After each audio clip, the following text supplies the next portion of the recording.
Last time on Carm 3! Cheese Moon. Hey, how's it going? Cheese Moon.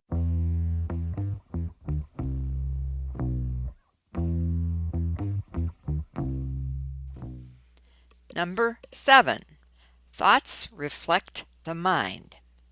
7.1. A person's thoughts are the product of that person's mind. 7.2. A mind that is irrational will produce irrational thoughts. 7.3. A mind that is rational will produce rational thoughts.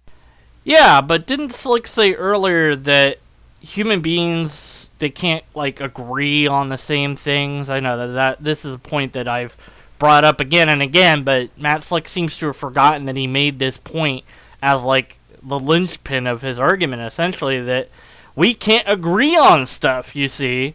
So if you have a rational mind and you have another rational mind, and they only produce rational thoughts, then both those people would come to the same conclusion, since they would have to be rational, about the same given event, which means they would agree. Whoops.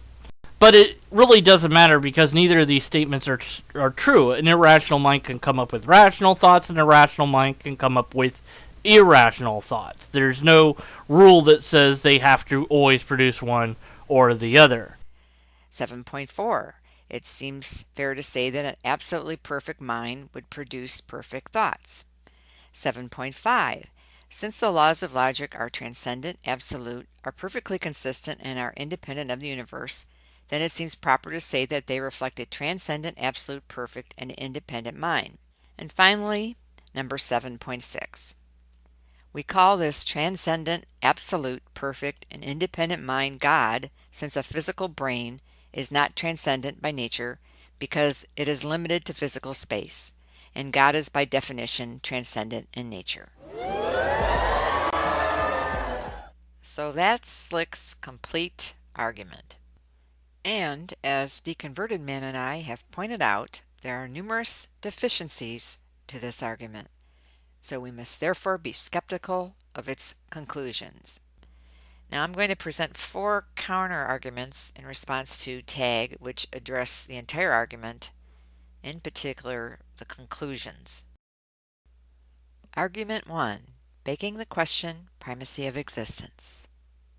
A year or so ago, many of us tackled the open-ended question from presuppositionalists, name one thing you are absolutely certain about, with the popular response, I am certain I exist, referring to the primacy of existence, the objectivist axiom. We were told in a video by Ozymandias Ramses that the primacy of existence was not a problem for presuppositionalists when it comes to this question of certainty. But the primacy of existence equates to the law of identity, the first of the 3 laws of logic, when it comes to the existence of a God. While it may not be a problem for presuppositionalists when it pertains to certainty questions, it is a problem for them when it comes to God's existence, for there is no way to establish God's primacy over it, because even self-existence presupposes existence. As the owner of the website Religion Refuted, Fergus Donahoe, which may also be Dan Cheney, asks in his review of Tag, can God revoke the law of identity? According to Matt Slick and Cy Ten Bruggencate, God can only do what is logically possible. So Slick and Cy would probably dodge the question, excusing themselves with their God's ineffability. In other words, God works in ways beyond description. But if the answer is no, he cannot, if he can only do what is logically possible, it means that God is subject to or contingent on the law of identity, and therefore the laws cannot emanate from him. In other words, how does the law of identity apply to God or his nature if the law of identity is a reflection of his nature? How does God have supremacy over the law of identity, since he must first necessarily exist or have an identity himself? To quote Daniel Cheney, there is another logical point at issue here that Slick has not addressed. Either God can or cannot revoke the law of identity. If he can, then the law of identity is contingent and is not a logical absolute. If God cannot revoke the law of identity, then the law of identity is sovereign, and God is one of its subjects. In that case, the logical absolutes lack any divine imprimatur. So remember, when you refer to anything, even God, even the law of identity, you're using the law of identity. Argument 2. Begging the question Occam's razor. In our debates with presuppositionalists, we often use the question, do the laws of logic hold, or obtain, if God does not exist?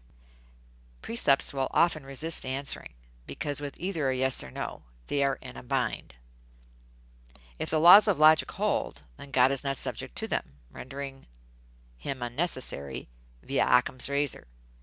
But presuppositionalists know they cannot put the laws of logic outside God, so they will respond that they do not hold without God's existence and are reflections of God's mind or nature, as Slick so aptly puts it. But if God's mind is the source, or God's nature, then the argument is begging the question, because God is now a metaphor or label for reality. Number 3. Argument from ignorance, dichotomous assertion. Positing a mind called his God, which reflects these laws, and the lack of evidence to the contrary, or a demand for such in the case of Slick, does not validate that the source of these laws is his God, as Matt Dillahunty told Matt Slick in their debate on the Bible Thumping Wingnut show about a year ago.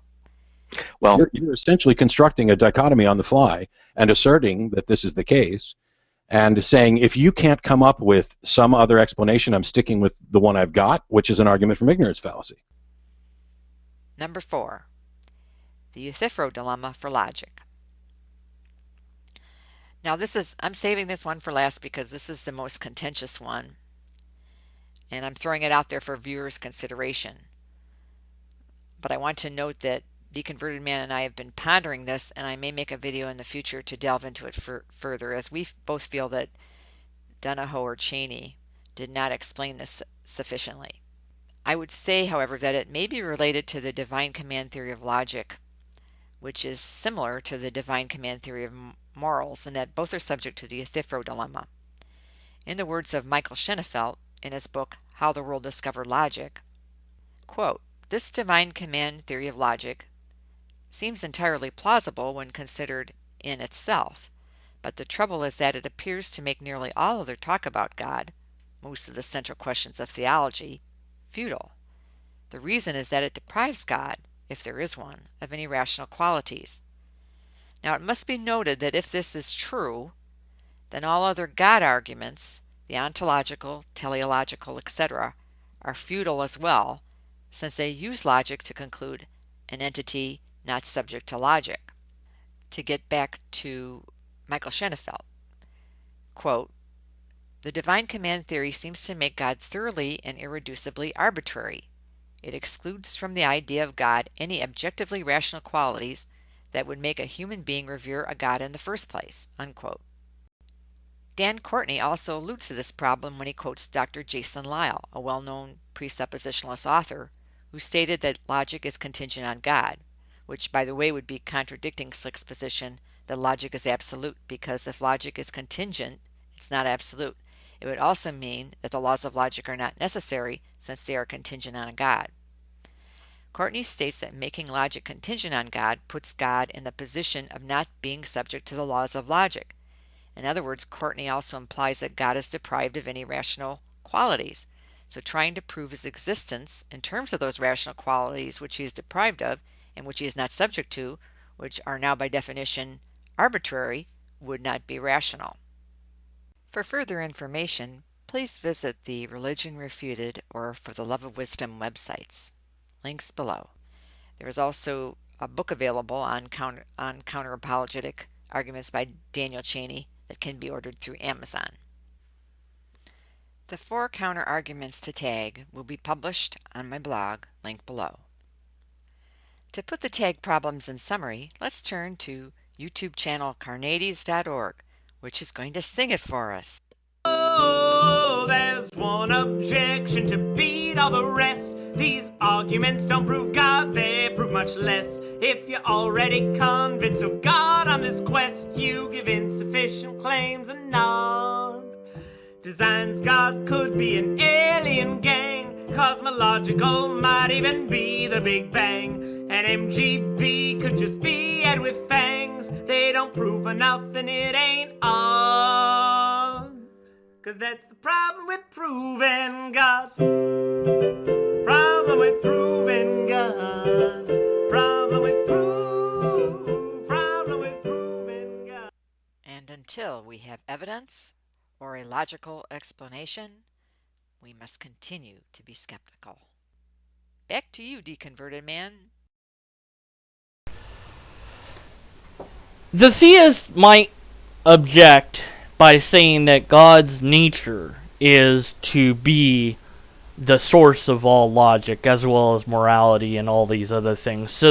So asking, is it good because God wills it, or is it good because it's good on its own, is an incoherent question with this attempted dodge by the apologetic. It is God's essence to be the thing that is emanating morality and logic and all these other things. That's interesting, I guess, but it's not supported by any coherent argument.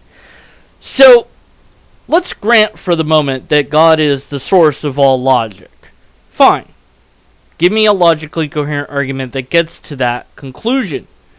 You can't start with that conclusion because that's not logically coherent. You have to end with that conclusion. You can't appeal to consequences. You can't give circular arguments. You can't have special pleading and special knowledge. So, what then could you do? It's not this. I can tell you that. It's not the tag, and it's certainly not the tag from Matt Slick. His argument doesn't deserve to be called an argument, in my view. It's sloppily written, badly formatted, word salad, equivocation, nonsense, etc., etc., etc. Well, it's been a fun ride, but that's all. No more Carm. I guess I'll just have to find something else to do with my... What's that? Anyone else hear that noise? Anyways, so stay skeptical. The bleep? Where is that coming from? Stay skeptical and unless... Oh no. No! No, no, no, no! No! No! No! No!